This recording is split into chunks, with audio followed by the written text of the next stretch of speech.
السلام عليكم ورحمة الله وبركاته. الحمد لله رب العالمين، والصلاة والسلام على أشرف الأنبياء والمرسلين نبينا محمد وعلى آله وصحبه أجمعين ومن تبعهم بإحسان إلى يوم الدين. أما بعد، أعوذ بالله من الشيطان الرجيم. بسم الله الرحمن الرحيم. يا أيها الذين آمنوا اتقوا الله حق تقاته ولا تموتن إلا وأنتم مسلمون. يا أيها الناس اعبدوا ربكم الذي خلقكم من نفس واحدة وخلق منها زوجها وبث منهما رجالا كثيرا ونساء واتقوا الله الذي تساءلون به والأرحام إن الله كان عليكم رقيبا. يا أيها الذين آمنوا اتقوا الله وقولوا قولا سديدا يصلح لكم أعمالكم ويغفر لكم ذنوبكم ومن يطع الله ورسوله فقد فاز فوزا عظيما. وقال تعالى: يا أيها الذين آمنوا كتب عليكم الصيام كما كتب على الذين من قبلكم لعلكم تتقون. معزز مشاہدین کرام، دینی و ملی بھائیوں، آج انشاءاللہ ہم آپ کو اس ویڈیو کے اندر بتلائیں گے رمضان کیوں آیا. برادران اسلام، اللہ تبارک و تعالی کے فضل و کرم سے ماہ رمضان المبارک کا آغاز ہو چکا ہے.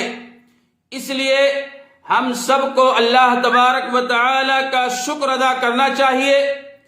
اس مہینے میں ہمیں زندگی میں ایک بار پھر مبارک مہینہ نصیب فرمایا ہے.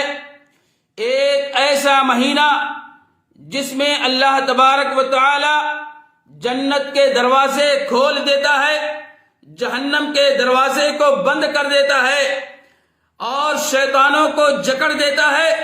وہ اللہ تبارک و تعالی وہ اللہ کے بندوں کو اس طرح گمراہ نہ کر سکے جس طرح عام دنوں میں کرتا ہے. ایسا مہینہ جس میں اللہ تبارک و تعالی سب سے زیادہ اپنے بندے کو جہنم سے آزادی کا انعام عطا کرتا ہے، جس میں خصوصی طور پر اللہ تبارک و تعالی اپنے بندوں کی مغفرت کرتا ہے اور توبہ اور دعائیں قبول کرتا ہے. یہ ایسے عظیم الشان مہینے کا پانا یقیناً اللہ تبارک و تعالی کی بہت بڑی نعمت ہے، اور اس نعمت کی قدر و منزلت کا اندازہ آپ اسی بات سے کر سکتے ہیں.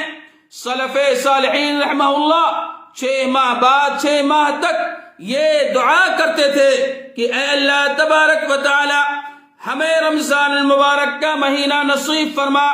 پھر جب رمضان المبارک کا مہینہ مل جاتا تھا، رمضان المبارک کا مہینہ کے اندر وہ داخل ہو جاتے تھے، تو اس بات کی دعا کرتے تھے کہ اے اللہ ہم نے اس مہینے میں جو عبادت کی ہے تو اسے قبول فرما لے.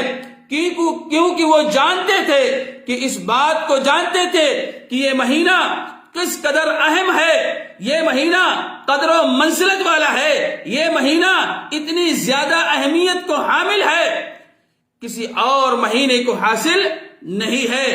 اس لیے صحابہ کرام اور تابعین اعظام 6 مہینہ پہلے سے اس مہینے کا استقبال بھی کرتے تھے اور دعائیں کرتے تھے، اور جب یہ مہینہ مل گیا اور مل جاتا تھا تب دعا کرتے تھے کہ اے اللہ رب العالمین اس کے جو صیام یعنی جو ہم نے روزے رکھے، جو تلاوتیں کی، جو نمازیں پڑھی، جو نفل عبادتیں کی ہیں، جو دعائیں کی ہیں، اے اللہ ان ساری چیزوں کو قبول فرما لے. یہ صرف عبادتیں کر لینا، روزے رکھ لینا کافی نہیں، بلکہ اس کے ساتھ ساتھ یہ دعا کرنی چاہیے کہ اے اللہ رب العالمین ہم نے جو روزہ رکھا ہے، ہم نے جو تراویح کی نماز پڑھی ہے، ہم نے جو قیام کیا ہے، ہم نے جو قرآن مجید کی تلاوت کی ہے، اور ہم نے جو دعائیں کی ہیں سحری کے وقت، ہم نے جو دعائیں کی ہیں افطاری کے وقت، اے اللہ تو اسے قبول فرما لے. یہ ہمارا ہونا چاہیے. اس لیے رمضان المبارک آیا ہے میرے بھائیوں تاکہ ہم اپنے گناہوں کی بخشش کروا لیں، اپنے رب سے روئیں، اپنے رب کے سامنے گڑ گڑائیں اور اپنے گناہوں کو یاد کر کے انسان اپنے رب سے بخشش کروا لے۔ ایک حدیث پیارے نبی جناب محمد رسول اللہ صلی اللہ علیہ وسلم کی ایک حدیث ہے، اللہ کے نبی جناب محمد رسول اللہ صلی اللہ علیہ وسلم منبر پر پہلی سیڑھی پر گئے، آمین کہا، دوسری پر آمین کہا، تیسری پر آمین کہا، اور صحابہ کرام نے عرض کیا، اے اللہ کے نبی جناب محمد رسول اللہ صلی اللہ علیہ وسلم، آپ منبر پر آمین 3 مرتبہ کہا 3 سیڑھیوں پر۔ اللہ کے نبی صلی اللہ علیہ وسلم نے فرمایا کہ بد نصیب ہے وہ شخص جو رمضان المبارک کے مہینے کو پائے اور اپنی بخشش نہ کروا لے، اپنے گناہوں سے توبہ اور استغفار نہ کر لے، رمضان المبارک کا مہینہ پانے کے باوجود وہ روزہ نہ رکھے، اور رمضان المبارک کا مہینہ پانے کے باوجود وہ اپنے رب کی عبادت نہ کرے، دعائیں نہ کرے، اس کے اتنا بڑا بد نصیب کوئی نہیں ہے۔ اس پر میں نے آمین کہا۔ میرے بھائیوں، جس شخص کو یہ رمضان المبارک کا مہینہ ملا ہے، اپنے رب سے روئیں، گڑ گڑائیں، توبہ اور استغفار کریں۔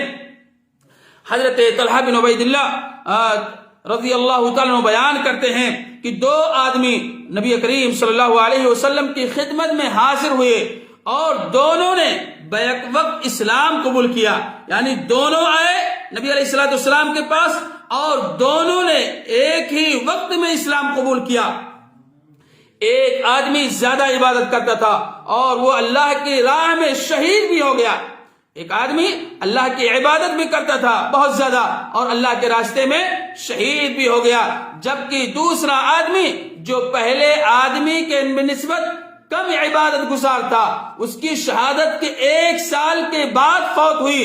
تو حضرت طلحہ رضی اللہ تعالیٰ فرماتے ہیں، میں نے خواب میں دیکھا کہ یہ دوسرا آدمی شہادت پانے والے آدمی سے پہلے جنت میں داخل ہو گیا، اور جب صبح ہوئی تو میں نے یہ خواب لوگوں کو سنایا، جس پر انہوں نے تعجب کا اظہار کیا۔ پیارے حبیب جناب محمد رسول اللہ صلی اللہ علیہ وسلم نے فرمایا، ابن ماجہ کی روایت ہے اور حدیث نمبر 3925 ہے، کیا یہ دوسرا آدمی پہلے آدمی کے بعد 1 سال تک زندہ تھا یا نہیں تھا؟ زندہ تھا، جس میں اس نے رمضان کا مہینہ پایا، اس کے روزے رکھے اور سال بھر اتنی نمازیں پڑھی، تو ان دونوں کے درمیان جنت میں اتنا فاصلہ ہے جتنا زمین و آسمان کے درمیان فاصلہ ہے۔ اللہ اکبر! یعنی اللہ رب العالمین نے یہ جو رمضان المبارک کا مہینہ آپ کو نصیب ملا ہے اور جو اس سے پہلے رمضان کے اندر موجود تھے وہ اس دنیا سے چلے گئے، اللہ ان کی مغفرت فرمائے، جنت الفردوس کے اندر جگہ عطا فرمائے، وہ اس شخص سے بھی جو آپ اس مہین سال روزہ رکھتے ہیں، اور اس سے بہتر اس لیے بتلایا گیا ہے کہ انسان جب روزہ رکھتا ہے، دعائیں کرتا ہے، اور سال بھر کے اندر جتنی نمازیں پڑھی ہیں، جتنی عبادتیں کی ہیں، اور یہ ساری کی ساری نیکیاں اس کے اندر شامل ہو جاتی ہیں۔ تو میرے بھائیوں، اس احادیث سے پتہ یہ چلتا ہے کہ جو انسان رمضان کے روزے رکھے، رمضان المبارک کے مہینے کو پائے اور روزہ رکھے، عبادت کرے، قرآن مجید کی تلاوت کرے، اور صبح و شام کے اذکار کو یاد کرے اور اس کو پڑھے، اور اس کے ساتھ ساتھ اس کے لیے سب سے بہتر اور افضل ہے جس طریقے سے ایک آدمی شہید ہو گیا اور عبادت گزار بھی تھا، اور ایک آدمی کو اگلے سال پھر رمضان کا مہینہ مل گیا، لیکن وہ انسان جنت کے اندر سب سے پہلے داخل ہوا۔ تو کہنے کا مقصد ہے میرے بھائیوں، اللہ رب العالمین نے ایک بار پھر ہم پر یہ سایہ فگن فرمایا ہے، اور یہ انعام اور یہ خوش نصیبی ہمیں اور آپ کو اللہ رب العالمین نے دوبارہ پھر عطا کیا ہے۔ اس لیے اس کو موقع کو غنیمت سمجھتے ہوئے اللہ رب العالمین کی عبادت کریں اور اس کے سامنے سجدہ ریز ہوں۔ اسی طریقے سے اب اس کی وجہ یہ تھی کہ پہلے آدمی کی شہادت کے بعد 1 سال تک زندہ رہا، اور اس دوران اسے رمضان المبارک کا مہینہ نصیب ہوا جس میں اس نے روزے رکھے اور سال بھر نمازیں پڑھتا رہا۔ تو روزوں اور نمازوں کے بدولت وہ شہادت کے پانے والے آدمی سے جنت میں چلا گیا۔ اور میرے بھائیوں روزے رکھنے اور سال بھر نمازیں پڑھتا تو روزوں اور نمازوں کے بدولت وہ شہادت پانے والے آدمی سے پہلے جنت میں چلا گیا۔ یہ اس بات کی دلیل ہے کہ رمضان المبارک کا پانا اور اس کے روزے رکھنا اللہ تبارک و تعالیٰ کی بہت بڑی نعمت ہے۔ آپ ذرا غور کریں کہ ہمارے کتنے رشتہ دار اور کتنے دوست و احباب جو پچھلے رمضان المبارک کے مہینے کے اندر تھے لیکن اس رمضان المبارک کے مہینے کے اندر نہیں ہیں، جو اس دنیا سے چلے گئے ہیں۔ اور آپ دیکھیں میرے بھائیوں، آپ کو اللہ رب العالمین نے یہ موقع عنایت فرمایا ہے۔ آپ کو بتلاؤں میرے بھائیوں، جو پچھلے رمضان کے اندر ہماری والدہ محترمہ موجود تھیں، آج سے 3 دن 4 دن قبل ہماری والدہ کی محترمہ کی وفات ہو گئی ہے۔ اللہ رب العالمین ان کی مغفرت فرمائے اور جنت الفردوس کے اندر جگہ عطا فرمائے۔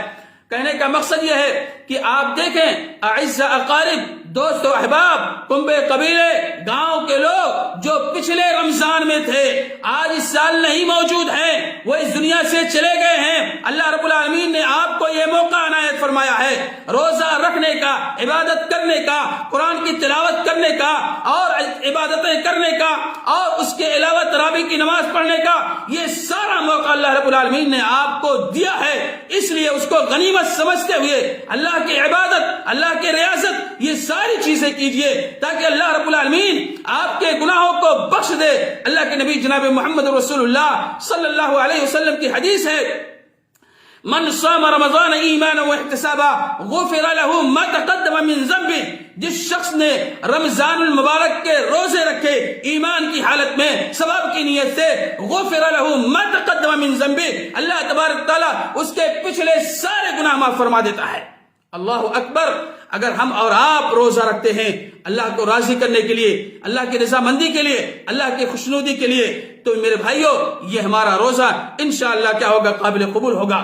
اور یہ جان لیجئے یہ ہو سکتا ہے کہ رمضان المبارک ہماری زندگی کا آخری رمضان ہو، آئندہ رمضان آنے سے پہلے ہم بھی اس جہان میں فانی سے رخصت ہو جائیں یا باقی رہیں، ہمیں اور آپ کو اس کا علم نہیں ہے۔ اللہ رب العالمین نے قرآن مجید کے اندر ارشاد فرمایا، یا ایھا الذین آمنوا کتب علیکم الصیام کما کتب علی الذین من قبلکم لعلکم تتقون، اے ایمان والو تم پر روزے فرض کر دیے گئے ہیں۔ اللہ رب العالمین نے اس آیت کریمہ کے اندر ایمان والوں سے خطاب فرما رہا ہے، مسلمانوں سے خطاب فرما رہا ہے کہ اے ایمان والو اللہ رب العالمین نے تم پر روزے کو فرض قرار دیا ہے، اور جیسا کہ تم سے پہلے لوگوں پر فرض کیے گئے تھے، یعنی گویا کہ اسلام سے پہلے بھی روزے تھے، لوگ رکھتے تھے، لیکن روزہ رکھنے کی کیفیت کچھ اور تھی۔ روزے کا مقصد کیا ہے؟ رمضان آیا کیوں ہے؟ اس لیے تاکہ تم متقی بن جاؤ، پرہیزگار بن جاؤ، عبادت گار بن جاؤ۔ روزہ اس لیے آیا ہے، اور دیکھیے اس کا مقصد یہ ہے تاکہ تم تقوی بن جاؤ، تقوی تمہارے اندر پیدا ہو جائے، لعلکم تتقون، تاکہ تم متقی بن جاؤ، پرہیزگار بن جاؤ۔ میرے بھائیو ایک انسان روزہ رکھتا ہے، صبح صادق سے لے کر کے غروب آفتاب تک کھانے پینے سے، جمع کرنے سے، ان ساری چیزوں سے رک جاتا ہے۔ کس لیے؟ اپنے رب کو راضی کرنے کے لیے، اپنے رب کو منانے کے لیے کہ اللہ رب العالمین، اور اس کے علاوہ بیہودہ باتوں سے اور غلط سلط باتوں سے، چوری چماری سے، ان ساری چیزوں سے رک جاتا ہے۔ اس لیے اپنے رب کو راضی کرنے کے لیے میرے بھائیوں، تو ہم اور آپ روزے کی حالت میں اگر کوئی شخص گالی گلوچ بھی دے، برا بھلا بھی کہے، لعن طعن بھی کرے، تو آپ اس حالت میں کہیں کہ میں روزے سے ہوں۔ اگر اسی طریقے سے اگر آپ بھی جواب دے دیں گے، آپ بھی گالی گلوچ کریں گے، تو ایسے شخص کو روزہ رکھنے کا کوئی فائدہ نہیں ہے۔ روزے آیا ہی ہے تقوی اور پرہیزگاری کا نام ہے۔ اور اسی طریقے سے امام نووی رحمہ اللہ فرماتے ہیں کہ رسول اکرم صلی اللہ علیہ وسلم 9 برس رمضان المبارک کے روزے رکھے، اس لیے ہجرت کے دوسرے سال شعبان میں رمضان المبارک کے روزے فرض کیے گئے۔ شعبان کے مہینے میں رمضان المبارک کے روزے فرض کیے گئے سن 2 ہجری کے اندر، اور 11 ہجری یعنی ربیع الاول کے مہینے میں آپ صلی اللہ علیہ وسلم رحلت فرما گئے، یعنی آپ صلی اللہ علیہ وسلم 9 برس مدینہ منورہ کے اندر روزے رکھے اور اس قدر رمضان المبارک کے مہینے کا اہتمام کرتے تھے اور روزہ رکھتے تھے، عبادت کرتے تھے، اپنے آپ کو کمر بستہ ہو جاتے تھے، اور اس کے علاوہ قرآن مجید کی تلاوت، دعائیں، عبادت، نفلی نمازیں، یہ ساری چیزیں کرتے تھے۔ ہمیں اور آپ کو بھی چاہیے کہ ایک جدول بنا لیں، ایک ٹائم ٹیبل بنا لیں۔ انسان روزہ ہے، اس کے ساتھ ساتھ نوافل کا اہتمام کرنا ہے، اور اس کے ساتھ ساتھ قرآن کی تلاوت کرنا ہے، شہر القرآن کے نام سے جانا جاتا ہے، دعا کا اہتمام کرنا ہے۔ سنن الرواتب، اگر کوئی شخص 12 سنتیں ہیں، اگر کوئی شخص اس کا اہتمام کر لے، اس کو برابر پڑھتا رہے، تو یہ جان لیجئے میرے بھائیوں، اللہ رب العالمین اس کے لیے جنت کے اندر ایک محل تعمیر کر دیتا ہے۔ وہ 12 سنتیں کیسی ہیں؟ فرض نماز سے پہلے، فجر کی فرض نماز سے پہلے 2 سنتیں، اور اسی طریقے سے ظہر کے فرض نماز سے پہلے 4 رکعت، اور اس کے بعد فرض کے بعد 2 ہو گئی، کتنی؟ 8 رکعتیں ہو گئی۔ اور اسی طریقے سے مغرب کے فرض نماز کے بعد 2 رکعت، اور عشاء کی فرض نماز کے بعد 2 رکعت۔ یہ 12 سنتوں کا اگر کوئی شخص اہتمام کرتا ہے تو یہ جان لیجئے کہ اللہ رب العالمین اس کے لیے جنت کے اندر ایک محل تعمیر کر دیتا ہے۔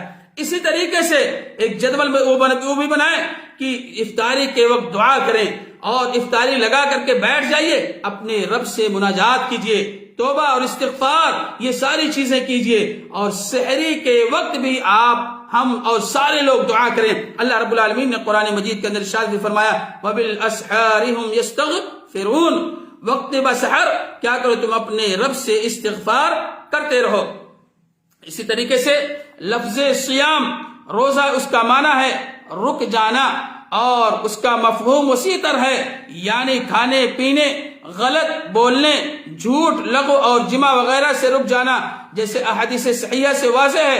حضرت ابو ہریرہ رضی اللہ تعالیٰ عنہ اس حدیث کے راوی ہیں، اور فرماتے ہیں اللہ کے نبی جناب محمد رسول اللہ صلی اللہ علیہ وسلم نے فرمایا، من لم يدع قول الزور والعمل به فليس لله حاجة في ان يدع طعامه وشرابه، جس شخص نے جھوٹ بولنا اور اس پر عمل کرنا نہ چھوڑا تو اللہ تبارک و تعالی کو کوئی ضرورت پرواہ نہیں کہ ایسا شخص اپنا کھانا پینا چھوڑ دے۔ میرے بھائیو، اگر کوئی شخص جھوٹ بولنا نہیں چھوڑتا ہے اور اس پر عمل کرنا نہیں چھوڑتا ہے، وہ جھوٹ ہی بولتا رہتا ہے، اس پر عمل بھی کرتا رہتا ہے، تو ایسے شخص کو کھانے پینے سے نہیں رکنا چاہیے۔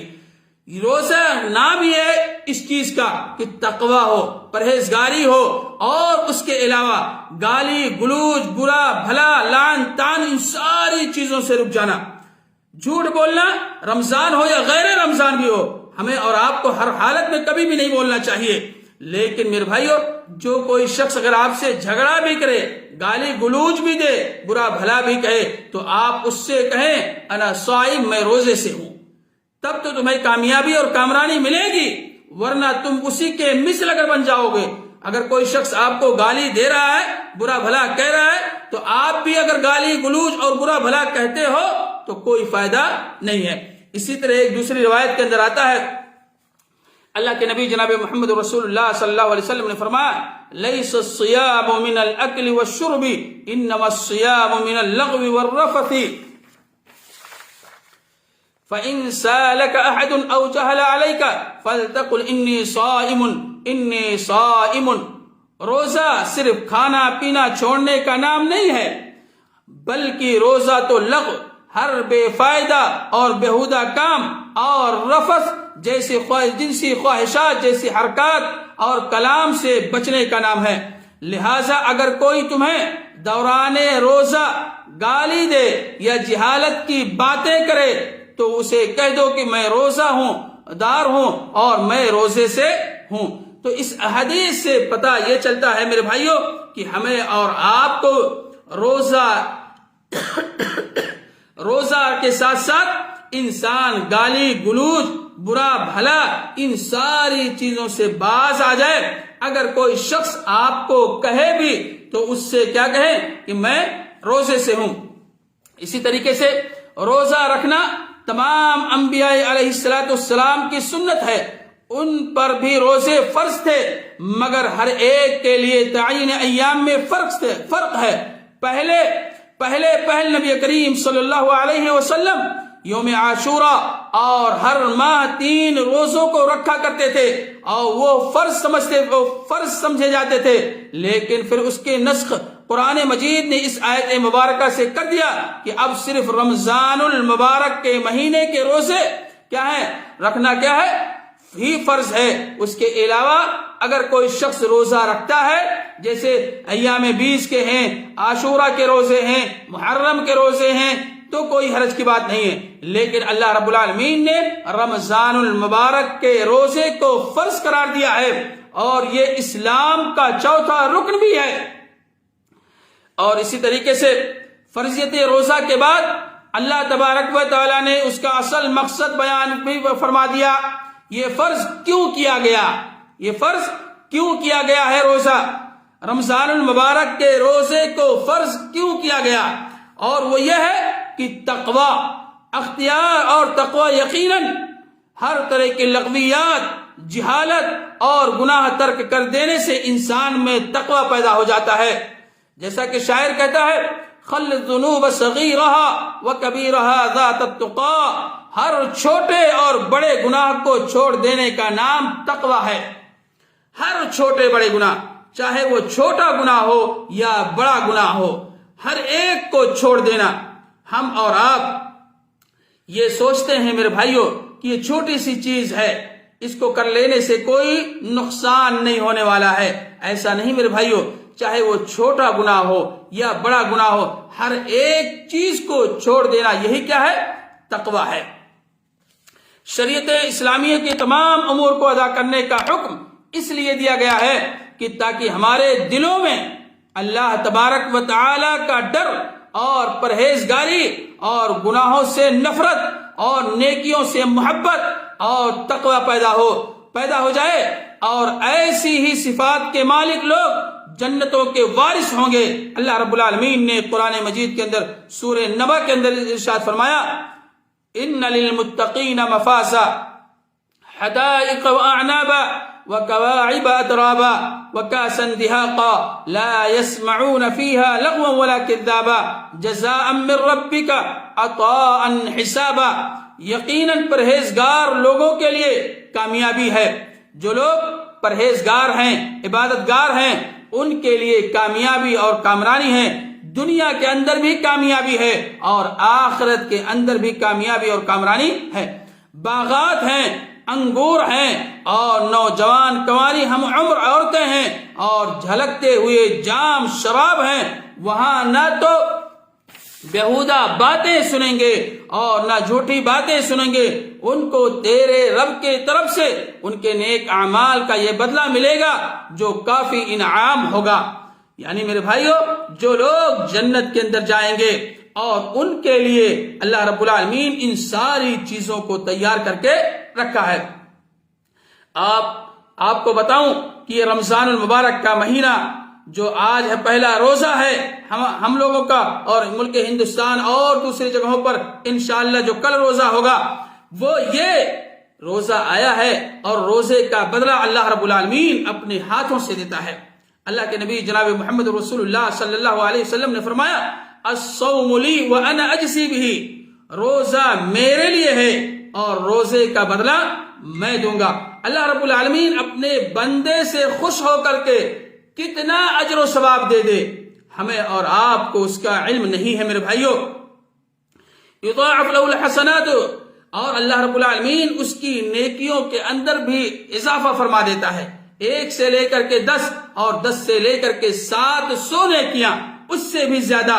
تو ہمیں اور آپ کو خصوصاً یہ رمضان المبارک کا مہینہ جو چالو ہے اور جو شروع ہو چکا ہے، اس کے اندر خاصتاً قرآن مجید کی تلاوت کریں، جس کو شہر القرآن کے نام سے جانا جاتا ہے۔